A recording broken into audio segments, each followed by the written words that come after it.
How to download and install dawnclient for Minecraft. First, open up your browser and type in dawn.gg. Make sure you are looking at the official dawnclient website. Press Download for Windows. Read and agree to the terms of service and privacy policy. Click Accept and Continue.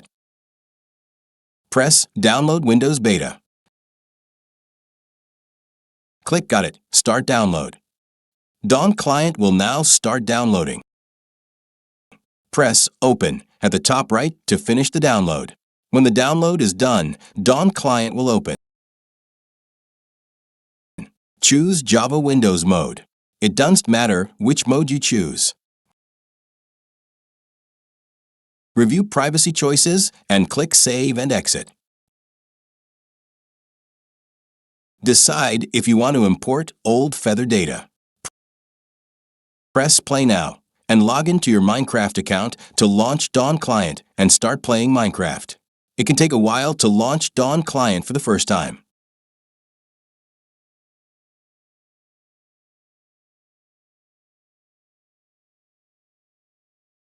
You can now play both single-player and multiplayer. And that's how you download and install dawnclient on Windows to play Minecraft.